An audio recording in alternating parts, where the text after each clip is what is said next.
In the vast expanse of the Andromeda Galaxy, the Terran ship Aurora cruises through uncharted space, its crew alert for any signs of life or danger.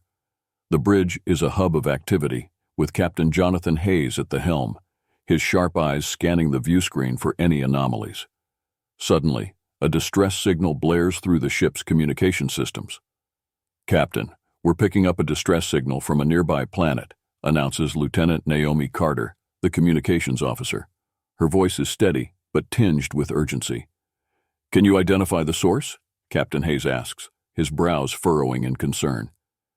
"It's an alien signal, sir. Unfamiliar, but definitely a distress call," she replies. "Set a course for the signal's origin," Hayes commands. "Let's see if we can help." The Aurora alters its trajectory, speeding towards the source of the signal. As they approach the planet, the crew peers out at the desolate, rocky landscape. The distress signal grows stronger, guiding them to a crash site. "Landing party, prepare to disembark," orders Captain Hayes. "Lieutenant Carter, you're with me. Dr. Patel, bring medical supplies. We don't know what we'll find down there." The shuttle descends through the planet's atmosphere, kicking up clouds of dust as it touches down near the wreckage. The team steps out, their boots crunching on the barren ground. Twisted metal and scattered debris paint a grim picture of the crash. "Over here," shouts Lieutenant Carter, pointing to a figure trapped beneath a fallen piece of the ship.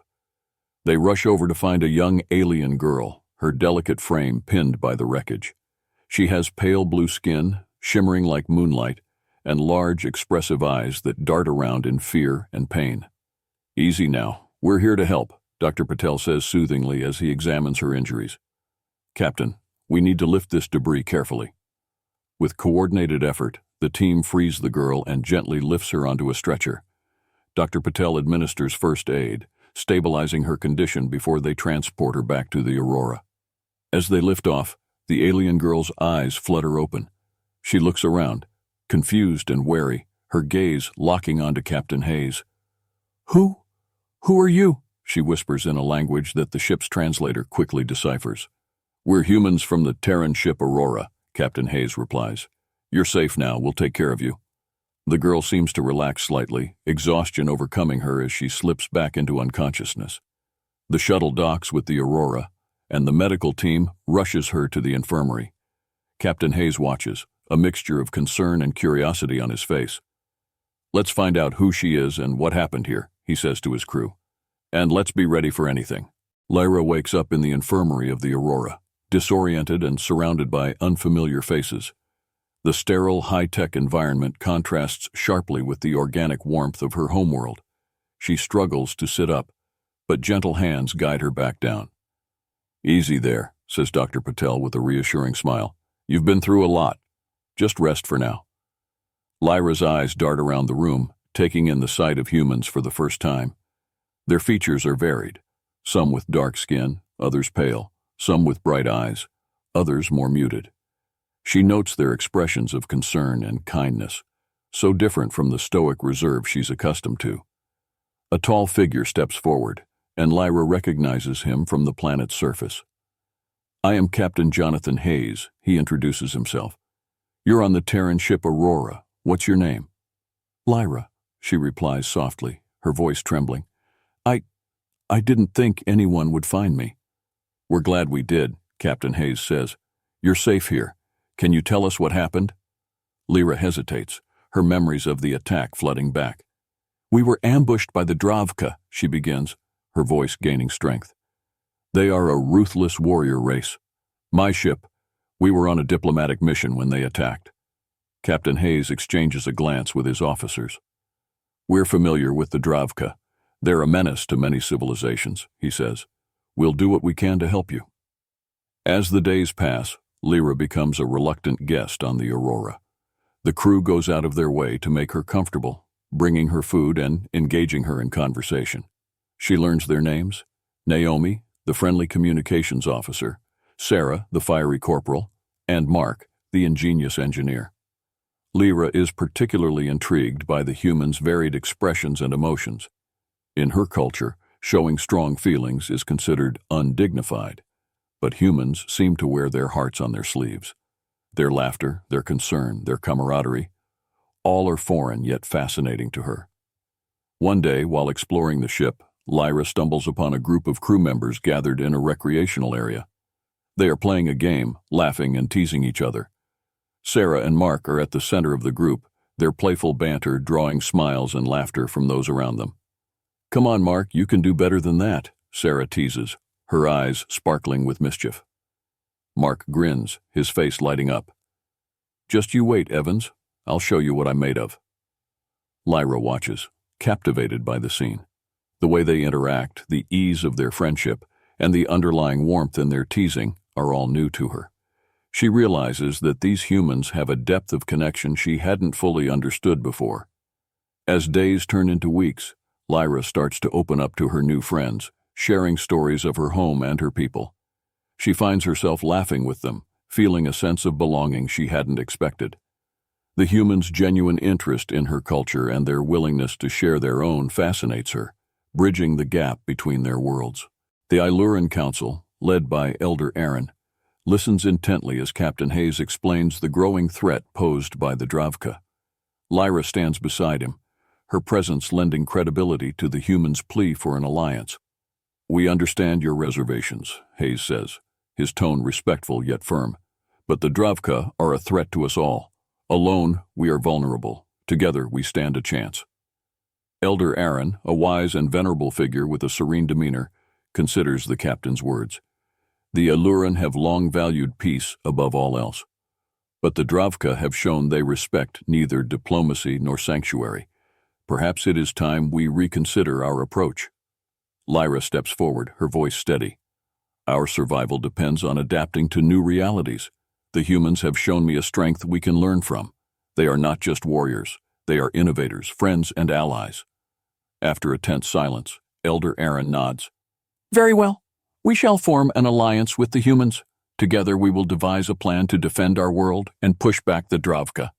One evening, as the sun sets over the Iluran capital, Lyra joins Sarah and Mark for a quiet moment in the ship's observation deck. The vast expanse of stars stretches out before them, a reminder of both the beauty and danger of the universe. "Lyra," Sarah begins, her tone soft but serious, "we're glad to have you with us. You've shown incredible courage." Lyra smiles, feeling a warmth she hadn't experienced before. "Thank you, Sarah. I've learned so much from all of you. Your strength, your resilience, it's inspiring." Mark nods, his usually playful demeanor giving way to sincerity. "You've taught us a lot too, Lyra. Your perspective, your dedication to peace, it's something we can all learn from." Their conversation is interrupted by a sudden alert. The Aurora's sensors have detected an incoming Dravka fleet. The Alliance's preparations are about to be put to the test. As the crew springs into action, Lyra finds herself working alongside Sarah and Mark in the command center. She is amazed at the seamless coordination and trust that define their interactions. Sarah's tactical acumen, Mark's technical expertise, and the entire crew's unwavering dedication create a formidable defense. During the battle, Lyra witnesses firsthand the depth of human trust and loyalty. When a critical system malfunctions, Mark rushes to repair it, knowing full well the danger involved. Sarah covers him, fending off Dravka assaults with precise, lethal efficiency. "Go, Mark, I've got your back," Sarah shouts over the chaos. "Almost there," Mark responds, his fingers flying over the controls. Lyra assists where she can, her knowledge of Iluran technology proving invaluable. Together, they manage to repel the initial Dravka assault, buying precious time for the Alliance forces to regroup. After the battle, Lyra reflects on what she has learned. The humans' ability to trust and rely on one another, even in the face of overwhelming odds, is something she deeply admires. It is a strength that goes beyond physical prowess or advanced technology. It is a bond that makes them truly formidable. Lyra's understanding of human relationships deepens further when she observes a private moment between Sarah and Mark. After the battle, they sit together, their shoulders touching, sharing a quiet conversation that speaks volumes about their connection. "You did great out there," Sarah says, her voice gentle. "So did you," Mark replies, his eyes softening as they meet hers. Lyra realizes that this trust and affection, This willingness to be vulnerable and open with one another is at the heart of what makes the humans so resilient. It is a lesson she takes to heart, one that will shape her actions and decisions in the battles to come. At the heart of the event, a large circular platform serves as the stage for cultural performances. A group of Iluran dancers begins the evening, their graceful movements telling ancient stories of their people. Lyra watches, pride swelling in her chest as her culture is shared with such respect and admiration. Next, it's the humans' turn. A group of crew members performs a lively dance, a mix of different styles from Earth. Lyra is captivated by the energy and joy radiating from the dancers. Their movements are bold and expressive, a stark contrast to the more reserved Iluran style.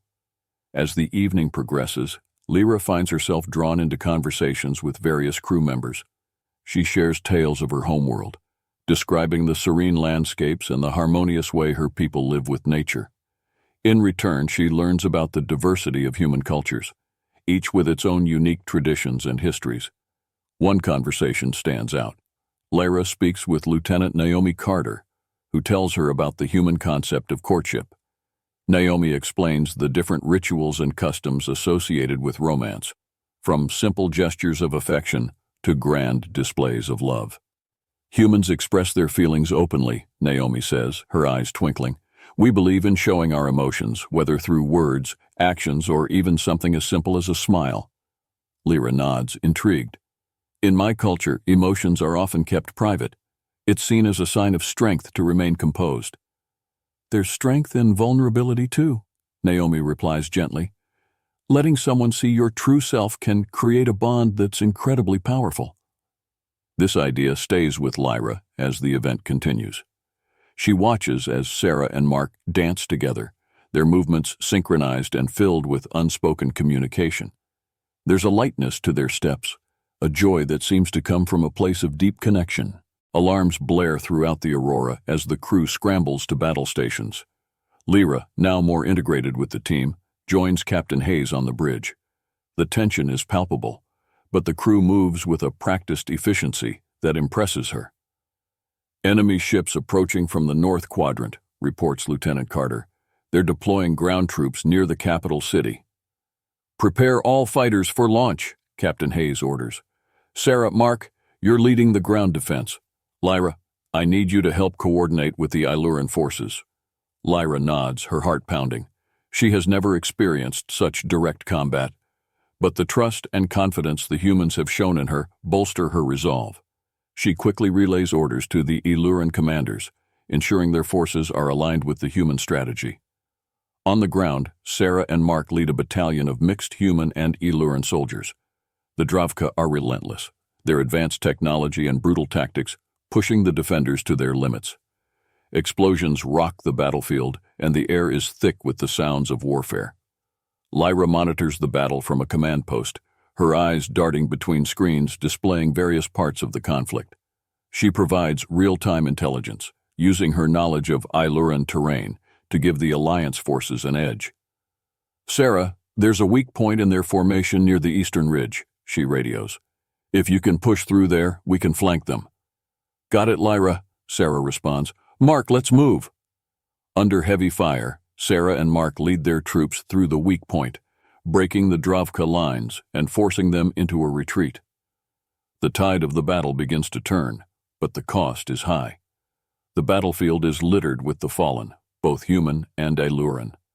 Back on the Aurora, Captain Hayes directs the ship's firepower to strategic targets, crippling the Dravka fleet's command structure. The combined efforts of the space and ground forces eventually force the Dravka to withdraw, but not before they inflict significant damage. As the smoke clears and the immediate danger passes, Lyra finds herself standing amidst the ruins of the battlefield. The sight of so much destruction is overwhelming, but she also sees the strength and resilience of the Alliance. Humans and Iluran working side by side, their bond forged in the crucible of battle, gives her hope.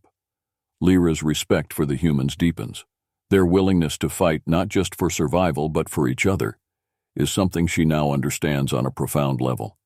She realizes that this alliance, born out of necessity, has the potential to grow into something far more enduring and meaningful. The makeshift dance floor is set up on the Aurora's observation deck, with twinkling lights mimicking the stars outside. Music from Earth's various cultures fills the air, creating an atmosphere of joy and camaraderie. Lyra stands at the edge of the gathering, her curiosity piqued as she watches the humans prepare for their ritual. Sarah approaches Lyra, her eyes sparkling with excitement. "Lyra, you have to join us. It's going to be fun." Lyra hesitates but is intrigued. "I've never participated in something like this. What do I do?" "Just follow our lead," Sarah says with a reassuring smile. "It's all about having fun and connecting with others." As the music starts, couples move to the dance floor. Lyra watches as Mark leads Sarah in a graceful dance, their movements fluid and synchronized. The way they look at each other, with a mix of affection and joy, is both mesmerizing and mystifying to her. She notices how their steps and gestures communicate a depth of emotion that words alone cannot convey. Captain Hayes steps up beside Lyra. "It's a way for us to celebrate and express our connections," he explains. "Dancing can be a powerful way to communicate feelings." Lyra nods, taking in the scene. She sees how the ritual brings people closer, creating a sense of unity and shared happiness. Inspired, she steps onto the dance floor, tentatively joining in. At first, her movements are stiff and unsure, but Sarah and Mark guide her, encouraging her to let go and enjoy the moment. As Lyra dances, she begins to understand the ritual's deeper meaning. It is not just about the steps or the music, but about the connections forged through shared experiences. The laughter, the smiles, and the gentle touches speak volumes about the bonds between the dancers. For the first time, Lyra feels a part of this human tradition, experiencing the warmth and acceptance that come with it. Lyra finds herself deeply involved in the planning and execution of these defenses. She spends long hours with Mark and the engineering team, learning about human technology and contributing her insights into Lyran capabilities. The exchange of ideas is both stimulating and enlightening, pushing both sides to innovate and improve. One day, while working on a new shield generator, Lyra observes Mark making adjustments to a complex circuit. His hands move with practiced precision, but his face is lit with a passion for his work that she finds inspiring. "Mark, how do you always stay so motivated?" Lyra asks, genuinely curious. Mark looks up, a grin spreading across his face. "It's the challenge, finding solutions, making things work. It's what I love. Plus, knowing that what we build will protect people gives it a whole new meaning." Lyra nods, feeling a deep sense of admiration. She realizes that this drive, this relentless pursuit of excellence, is another aspect of human strength. It is a quality she is eager to learn and embody. Meanwhile, Sarah trains the Lyran soldiers, integrating them with the human troops. Her methods are rigorous but effective, focusing on teamwork and strategy. Lyra joins some of these sessions, observing how Sarah fosters trust and cooperation among the soldiers. The camaraderie and mutual respect that develop during these training sessions are palpable. "Sarah, your leadership is impressive," Lyra comments during a break. "How do you manage to unite everyone so effectively?" Sarah smiles, wiping sweat from her brow. "It's about trust and respect. Show them you're willing to work just as hard, and they'll follow. And always listen. Everyone has something valuable to contribute." Lyra takes these lessons to heart, applying them in her interactions with both humans and Lyran. She finds that leading by example and valuing each person's input fosters a sense of unity and purpose. The combined efforts of both species lead to significant advancements in their defensive capabilities. The culmination of their work is a grand test of the new shield system. As the device powers up, the atmosphere is charged with anticipation. The shield hums to life, creating a protective barrier around the capital city. Cheers erupt as the system proves successful, a tangible symbol of their hard work and cooperation. Just as the alliance between humans and Lyran begins to solidify, an urgent transmission from a deep space reconnaissance probe interrupts their progress. The probe has detected a massive Dravka fleet amassing at the edge of the sector, poised for an all-out invasion. The news sends shockwaves through the ranks of the Alliance, reigniting the urgency of their mission. In the command center of the Aurora, Captain Hayes, Lyra, and the senior officers of both species gather to formulate a response. The holographic display shows the intimidating size of the Dravka fleet, dwarfing their previous encounters. "We need a strategy that can turn the tide in our favor," Captain Hayes asserts, his tone grave but resolute. Lyra steps forward, her mind racing with possibilities. "We must disrupt their command structure. If we can create enough chaos, we might force them to retreat or at least weaken their offensive." "An infiltration mission," Sarah suggests, her eyes lighting up with determination. "A small team could slip aboard their flagship and disable their central command systems." Mark nods in agreement. "It's risky, but it could work. We'll need the best of both our forces to pull it off." The plan takes shape quickly. A select team, including Captain Hayes, Sarah, Mark, and Lyra, will infiltrate the Dravka flagship. The rest of the Alliance forces will engage the fleet, providing a distraction and drawing enemy attention away from the infiltration team. "Stay focused and remember the plan," Sarah whispers, her hand briefly squeezing Lyra's shoulder for reassurance. The shuttle docks silently with the flagship, and the team disembarks, moving swiftly and silently through the labyrinthine corridors.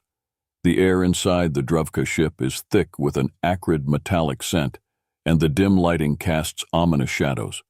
Captain Hayes leads the way, his experience guiding them through the enemy vessel. They encounter several patrols, but Sarah's quick reflexes and Mark's technical skills help them avoid detection. Lyra's knowledge of alien systems proves invaluable, allowing them to bypass security measures. Reaching the command center, they find it heavily guarded. The team splits up, with Sarah and Mark taking out the guards, while Lyra and Captain Hayes hack into the command consoles. The sound of blaster fire echoes through the halls as Sarah and Mark engage the enemy. "Cover me," Captain Hayes orders as he interfaces with the control systems. Lyra works beside him, her fingers flying over the controls, using her understanding of Iluran and Dravka technology to assist. "Almost there," she mutters, her concentration intense. Suddenly, an alarm blares, and the command center is flooded with more Dravka soldiers. The situation becomes desperate as the team fights to hold their position. Mark is injured, but he continues to provide cover fire, his determination unwavering. "We need more time," Captain Hayes shouts, his voice strained. Lyra pushes herself to the limit, her mind racing to complete the hack. Just as the Dravka forces overwhelm their defenses, a final command is executed. The ship shudders, lights flickering as systems go offline. The chaos they hope to create erupts as the Dravka flagship loses control, its systems spiraling into disarray. "Mission accomplished," Lyra exclaims, her relief palpable. "Let's get out of here," Sarah yells, helping Mark to his feet. The Alliance forces rally as the Dravka fleet descends into chaos, thanks to the infiltration team's daring sabotage of the enemy flagship. The Aurora and the Iluran defense fleet seize the opportunity, launching a coordinated counterattack to push the advantage. Captain Hayes commands the Aurora from the bridge, his voice steady and authoritative. "All units focus fire on the Dravka capital ships. Let's finish what we started." Lyra, still on the shuttle with the infiltration team, monitors the battle through the communications link. The shuttle docks with the Aurora, and the team rushes to join the fight, their wounds and exhaustion secondary to the urgency of the moment. "Captain, we've disabled their command structure," Lyra reports, her breathless voice betraying both relief and determination. "The fleet is in disarray." "Good work," Hayes responds. "We need to press the attack while we have the advantage." The Aurora weaves through the battlefield, its weapon systems unleashing a barrage of fire on the Dravka ships. The Iluran fleet, inspired by their human allies, fights with renewed vigor, their agile ships darting in and out of enemy formations. On the ground, Sarah leads a contingent of Iluran and human soldiers in a final push against the Dravka ground forces. The battle is fierce, with hand-to-hand combat and blaster fire lighting up the war-torn landscape. Mark, despite his injuries, uses his technical expertise to disable enemy vehicles and fortifications, turning the tide in favor of the Alliance forces. "Push forward. Don't let them regroup," Sarah commands, her voice cutting through the chaos. Her leadership and bravery inspire those around her, driving them to fight with all their might. Lyra joins the ground battle, her presence a symbol of the unity between the two species. She fights alongside Sarah, her skills honed from weeks of training and the desire to protect her people. The bond she has formed with her human allies gives her strength and determination. As the battle rages on, the Alliance forces gain the upper hand. The Dravka, deprived of their centralized command, begin to falter. One by one, their ships fall to the relentless assault, and their ground forces are pushed back. In the final moments of the battle, the Aurora targets the remaining Dravka flagship. Captain Hayes gives the order, and the ship's main cannon fires a devastating shot. The flagship explodes in a brilliant flash of light, signaling the collapse of the Dravka offensive. Cheers erupt across the battlefield and on the Aurora's bridge. The Alliance has triumphed against overwhelming odds, their unity and determination prevailing over the brutal might of the Dravka. As the dust settles and the adrenaline fades, the true cost of the battle becomes apparent. The battlefield is strewn with debris and the fallen, both human and Illuran. The air is thick with the smoke of war, and the silence that follows the victory is heavy with the weight of loss. Lyra walks through the aftermath, her heart aching at the sight. The price of their hard-earned victory is steep, and the faces of those who fought and fell haunt her. She finds herself at the makeshift medical tent, where Mark is being treated for his injuries. "You did well, Mark," she says softly, her voice filled with gratitude and sorrow. He smiles weakly. "We all did, Lyra.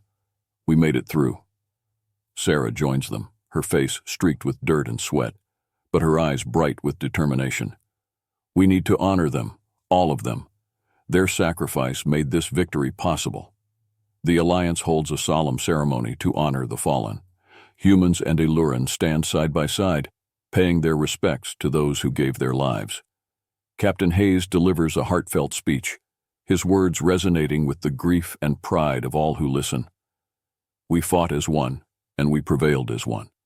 Our victory today is a testament to our unity and our shared determination. Let us never forget the courage and sacrifice of those who are no longer with us."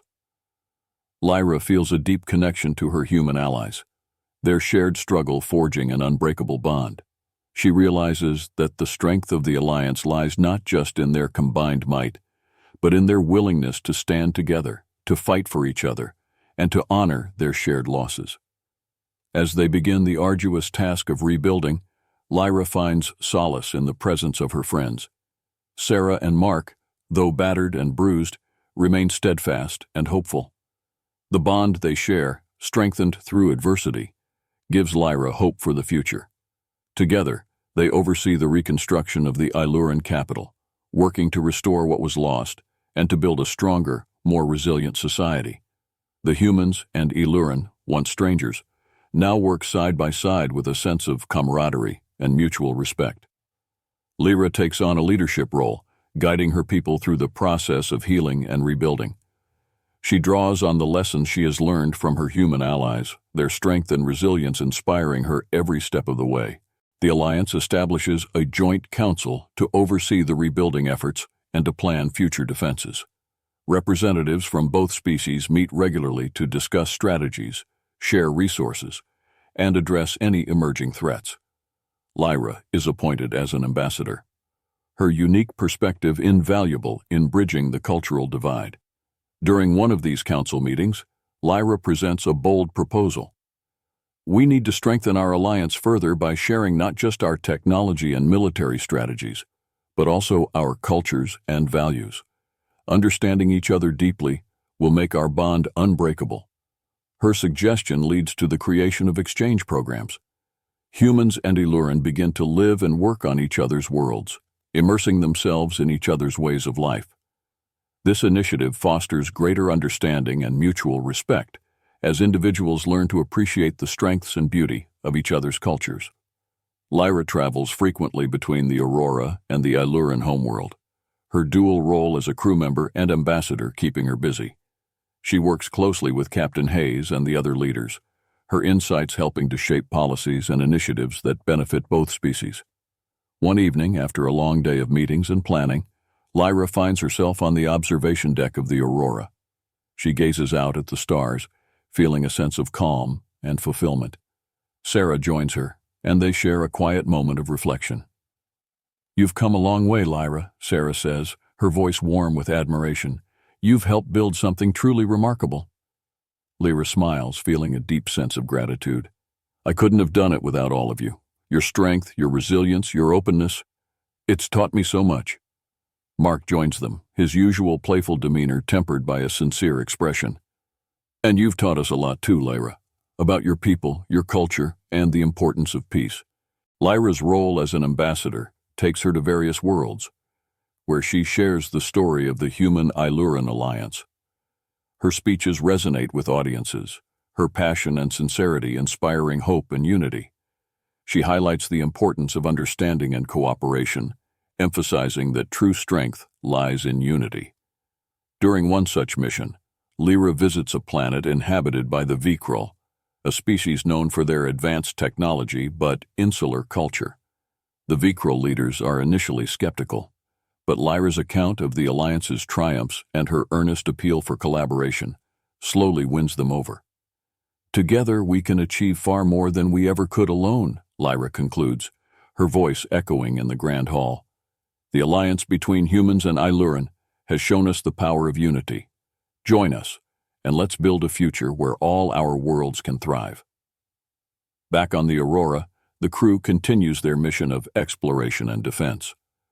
Captain Hayes, ever the stalwart leader, oversees the integration of new technologies and tactics learned from their allies. The ship itself becomes a symbol of the Alliance's strength and commitment to peace. One day, as the Aurora orbits a newly discovered planet, Lyra and the crew prepare for a diplomatic mission. The planet's inhabitants, the Zarathians, are wary but open to dialogue. Lyra, alongside Captain Hayes and other key crew members, steps onto the surface to meet the Zarathian leaders. The negotiations are tense at first, but Lyra's experience and empathy help ease the discussions. She listens intently, addressing concerns and highlighting the benefits of joining the growing coalition. Her ability to connect with others on a personal level proves invaluable. As the talks progress, Captain Hayes leans over to Lyra and whispers, "You're doing great. They're starting to see the potential of what we're offering." Lyra nods, encouraged by his support. "Thank you, Captain. It's all about building trust." By the end of the mission, the Zarathians agree to join the coalition, pledging their support and resources. The success of this mission reinforces the Alliance's vision and further cements Lyra's role as a key figure in their ongoing efforts. As the Aurora departs the Zarathian planet, the crew gathers to celebrate their growing coalition. Lyra stands with Sarah and Mark, feeling a deep sense of pride and accomplishment. The journey has been challenging, but their shared efforts have created a foundation for a brighter, more united future. "We've come a long way," Mark says, raising a glass in a toast. "Here's to many more victories and friendships." "To the Alliance," Sarah adds, her eyes shining with hope. "To unity," Lyra concludes, feeling the weight of their achievements and the promise of what lies ahead. The Aurora continues its voyage, a beacon of hope and cooperation in the galaxy, ready to face new adventures and build a legacy of peace and unity among the stars.